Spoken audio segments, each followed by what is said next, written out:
समंदर के 250 फीट नीचे 50 किलोमीटर लंबी सुरंग को आखिर कैसे बनाया गया और इस टनल को बनाने में कितनों की जान जा चुकी और इस टनल को बनाने में वर्कर्स को किन किन मुसीबतों का सामना करना पड़ा।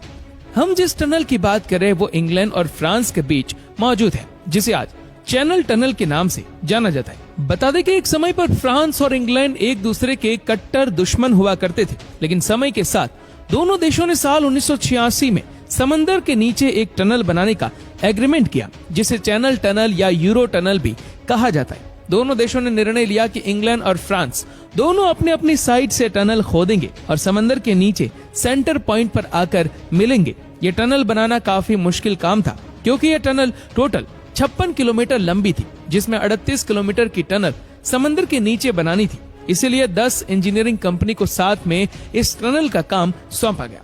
बता दें कि इस टनल में टोटल 3 बनाई जा रही थी, जिसमें रुको जरा सब्र करो जिसमें इंग्लैंड और फ्रांस के बीच एक रेलवे लाइन चलेगी, जिसका एक टर्मिनल फ्रांस के शहर में जबकि एक टर्मिनल इंग्लैंड के फुल्कस्टन में रखा गया। अब टनल की कंस्ट्रक्शन स्टार्ट कर दी गई थी, जिसमें एक समय पर करीबन 13,000 वर्कर्स काम करते थे।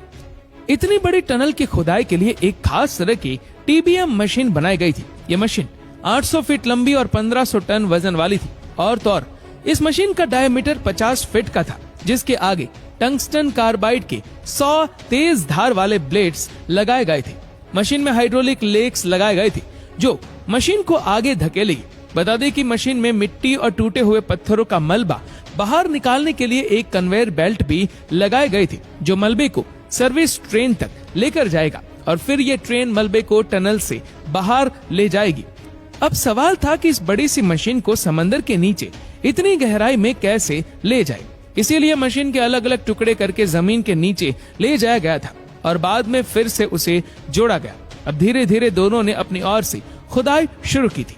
यह मशीन एक दिन में करीबन 750 स्क्वायर फीट पत्थरों को काट रही थी और एक घंटे में 2400 टन जितना मलबा जमा हो रहा था। अब जैसे जैसे TBM मशीन खुदाई कर रही थी, उस स्पीड से लूज रॉक और चॉक की लेयर को सील करना भी काफी जरूरी था। इसलिए टनल की साइज जितने गोल कंक्रीट स्लैब्स को टनल में फिट किए जा रहे थे। बता दें कि इस पूरी टनल में 7,50,000 कंक्रीट के स्लैब्स का इस्तेमाल हुआ है। इनको सर्विस ट्रेन में डालकर टनल तक पहुंचाया गया था और एक स्पेशल मशीन इनको अपनी जगह पर फिट कर रही थी। समय के साथ साथ दोनों तरफ से टनल का काम काफी जोरों शोरों में चल रहा था। ये काम जितना आसान लग रहा था, उससे कई गुना ज्यादा मुश्किल था, क्योंकि दोनों मशीन अगर ठीक पोजीशन में आगे नहीं बढ़ेगी तो टनल समंदर के नीचे एक दूसरे से कभी नहीं मिलेंगे। जिसलिए लेजर सिस्टम का उपयोग करके दोनों मशीन को आपस में जोड़ा गया था, जो दोनों मशीन को बताती थी कि वो सही जगह खुदाई कर रही है या नहीं। 3 साल की लगातार बोरिंग के बाद आखिरकार दोनों मशीनों के बीच सिर्फ 100 मीटर की ही दूरी थी। अब किसी एक मशीन को पूरी तरह से खत्म करना था, क्योंकि टनल में 2 फीट मोटे कंक्रीट स्लैब्स लग चुके थे, जिससे टनल का डायमीटर 50 फीट से 46 फीट हो गया था।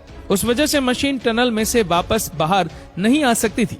इसीलिए इंग्लैंड वाले TBM मशीन को रास्ते से हटाया गया और मशीन को टनल के 100 फीट नीचे ले जाकर वहीं छोड़ दिया। फ्रांस वाली TBM को आगे बढ़ाकर फाइनली टनल का काम पूरा किया गया और मशीन को फिर से खोलकर बाहर निकाल लिया गया। अब टनल की ओपनिंग इवेंट में दोनों कंट्री के एक एक वर्कर को चुना गया और आखिरी बची लेयर हथौड़ों से तोड़कर दोनों ने एक दूसरे के देश के फ्लैग को एक्सचेंज किया।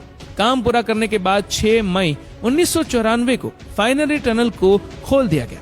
बता दें, आज हर रोज करीब 60,000 पैसेंजर्स इस टनल का इस्तेमाल करते हैं।